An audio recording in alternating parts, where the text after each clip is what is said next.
और red king इस moment का फायदा उठा के उसे नीचे गिरा देता है। पर इस बार हल्क उठता है और उठता है अपने डेडलीस्ट फॉर्म में, वर्ल्ड ब्रेकर हल्क। क्या होगा तुम्हारा रिएक्शन अगर मैं कहूं मार्वल ने हमसे द इनक्रेडिबल हल्क का पार्ट 2 छीना है? What the shit? Yes, Marvel ने एक ह्यूज टाइम गैप को यूं स्किप किया है जहां हमें पोटेंशियली वर्ल्ड वॉर हल्क देखने को मिल सकता था, एंड हल्क का एक ऐसा फॉर्म देखने को मिल सकता था जो हमें द इनक्रेडिबल हल्क के बाद और कभी देखने को नहीं मिला। तो आज मैं उसी टाइम गैप को आपके सामने एक फुल फ्लेज मूवी एक्सप्लेनेशन के फॉर्म में रखने वाला हूं, जो मार्वल के इन्फिनिटी सागा में सीमलेसली फिट हो जाता है बिना किसी चेंज के। एज ऑफ अल्ट्रॉन के बाद हल्क डिसाइड करता है अब बस अर्थ छोड़ के जाना ही है, और क्वीन जेट की मदद से वो स्पेस में निकल जाता है। लेकिन डेस्टिनी का अपना एक अलग प्लान था। सकार एक ऐसा प्लैनेट जहां एक नहीं बल्कि कई सारे कॉस्मिक वर्महोल्स हैं जिसके थ्रू यूनिवर्स के हर कोने के ट्रास, एलियन और कभी कभी ह्यूमंस भी आ गिरते हैं। और एक ऐसे ही वर्महोल के थ्रू हल्क भी सकार लैंड करता है, बिल्कुल उसी तरह जैसे थॉर रैग्नारोक में गिरा था। एमसीयू की टाइमलाइन में वो 2015 का टाइम था और हल्क वहां से निकलता है 2017 में। मतलब अर्थ के हिसाब से सिर्फ 2 साल हल्क सकार में रुका था। लेकिन सकार में टाइम थोड़ी सी अलग चलती है, काफी फास्ट। रैग्नारोक में थोर और लोकी ऑलमोस्ट एक ही वक्त में वर्महोल के थ्रू गिरे थे, पर लोकी थोड़ा सा पहले क्रॉस हुआ और थोर उसके बाद। अर्थ के हिसाब से वो कुछ मिनट का गैप, सकार के हिसाब से पूरा एक हफ्ता था। तो सोचो हल्क के वो 2 साल का मतलब सकार के टाइम में ऑलमोस्ट 20 साल बन जाते हैं। और इसी 20 साल की कहानी है द इनक्रेडिबल हल्क पार्ट 2 की। हल्क का क्वीन जेट क्रैश होता है सकार में। वो बाहर निकलता है और देखता है कई सारे डेंजरियस हंटर उसे मार के खाने के लिए तैयार खड़े हैं। हल्क गुस्से में आता है और एक जोरदार रोर करता है और सब के सब डर के भाग निकलते हैं। पर पीछे से एक हाईटेक ट्रैप से उसे कैप्चर कर लेता है एक स्क्रैपर 1 एंगमो, सकार का ट्रू बॉर्न और ग्रैंड मास्टर का सबसे ट्रस्टेड आदमी। जैसे थोर रैग्नारोक में वाल्करी स्क्रैपर नंबर 142 थी, वैसे ही एंगमो सबसे पहला स्क्रैपर है। Scraper means kind of bounty Hunter. और ये एंगमो कौन है? यही तो सस्पेंस है। एंगमो हल्क को ले आता है ग्रैंड मास्टर के सामने और ग्रैंड मास्टर हल्क के साथ करता है एक डील। अगर तू मेरे चैंपियन को हरा देता है तो सकार में तुझे फ्रीली रहने दूंगा मैं और तू बनेगा मेरा नया चैंपियन। हल्क बिना सोचे एक स्माइल करता है, इंडिकेटिंग वो एक्सेप्ट करता है और सिर्फ 1 मिनट में उस चैंपियन को धूल चढ़ा देता है। बिल्कुल वैसे ही जैसे एवेंजर्स में लोकी को पटक पटक के मारा था। और पूरा अरीना शॉक हो जाता है और सडनली लो वॉइस में चीयर्स सुनने को मिलते हैं। Hulk Hulk Hulk. पहली बार हल्क को लगता है कि वो फाइनली सही जगह पर है, जहां लोग उससे डरते नहीं बल्कि उससे प्यार करते हैं। और वहीं उसी वक्त वो डिसाइड करता है अब वो वहीं रहेगा, ग्लैडिएटर हल्क बनके। अगले 9 साल तक Hulk countless contest of champions में लड़ता है और अनडिफीटेड रहता है। वो सकार का सबसे बड़ा ग्लैडिएटर बन चुका है, the most famous and fan favourite creature. और इसी दौरान हल्क एंड वाल्करी भी क्लोज फ्रेंड्स बन चुके हैं। स्लोली हल्क थोड़ा थोड़ा बोलना भी सीख चुका है, अपने दिमाग का यूज करना शुरू कर चुका है। लेकिन इन सब में सिर्फ एक आदमी हल्क की राइड से खुश नहीं था, एंगमो। इसलिए नहीं कि हल्क कॉन्टेस्ट ऑफ चैंपियन में अनडिफीटेड रहा है अब तक, बट वो सकार का ट्रू बॉर्न ना होते हुए भी most famous and loved creature बन चुका है लोगों के बीच। सकार प्लैनेट एक ऐसी जगह है जहां ना सिर्फ सकार के बट यूनिवर्स के हर कोने के लोग भरे पड़े हैं। इसलिए कुछ लोगों के अंदर कहीं ना कहीं वो डिस्क्रिमिनेशन है आउटर प्लैनेट के लोगों को लेके। और उन्हीं में से एक है एंगमो, बट वो ये भी जानता है कि वो हल्क का कुछ नहीं कर सकता।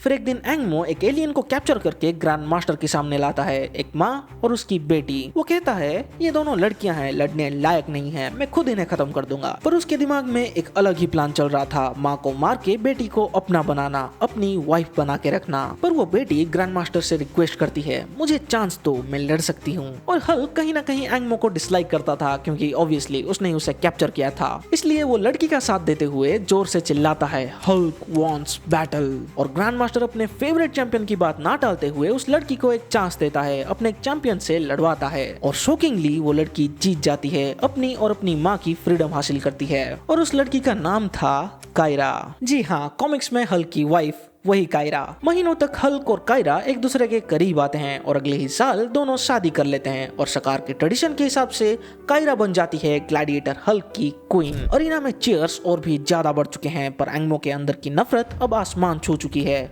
हल्क के लिए। वो हल्क जितना पावरफुल तो नहीं था, लेकिन टेक जीनियस जरूर था। और उसी नफरत में वो एक एग्जॉस्ट सूट बनाता है जो उसे देता है enhance strength, durability, speed, healing ability और डेडली एनर्जी ब्लास्ट। और अब वो बन चुका है एक चलता फिरता मशीन ऑफ डिस्ट्रक्शन।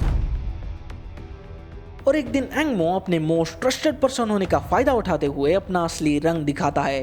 वो ग्रैंड मास्टर को ही बिट्रे कर देता है और अपनी स्क्रैपर्स की आर्मी के साथ ग्रैंड मास्टर, हल्क और कायरा सबको कैप्चर कर लेता है और प्रिजनर बना देता है। पर हल्क को पता नहीं था कि वो कायरा को भी कैप्चर कर चुका है और फाइनली वो ग्रैंड मास्टर के सामने सबसे बड़ा रिवील करता है कि कैसे वो इतने सालों तक ग्रैंड मास्टर को हेट करते हुए आ रहा था और इस दिन के लिए वो सालों से प्लानिंग करते हुए आ रहा था, क्योंकि ग्रैंड मास्टर खुद सकार का ट्रू बोन नहीं है और उसके इस कॉन्टेस्ट ऑफ चैंपियन गेम की वजह से सालों तक कई सारे फॉरेन एलियंस सकार में आके फ्रीली रहने लगे और सकार के एक्चुअल सकारियंस धीरे धीरे कम होने लगे और अपने ही प्लेनेट में एक माइनॉरिटी बन गए वो। और उस दिन फाइनली एंगमो खुद को घोषित करता है द रियल किंग ऑफ सकार, द रेड किंग। कॉमिक्स में एक्चुअली एंगमो सकार का रियल किंग है, the red king, not grand master. MCU में वो एग्जिस्ट नहीं करता है तो मैंने इसको थोड़ा सा अलग ओरिजिन दिया। So back to story. और फिर शुरू होती है डिक्टेटरशिप। फॉरेनर्स को टॉर्चर किया जाता है, उनका खाना छीना जाता है, घर लूटे जाते हैं और उन्हें जबरदस्ती कॉन्टेस्ट में लड़वाया जाता है, जहाँ सिर्फ एक रूल है, लड़ाई तब तक चलेगी जब तक उनमें से एक मर न जाए।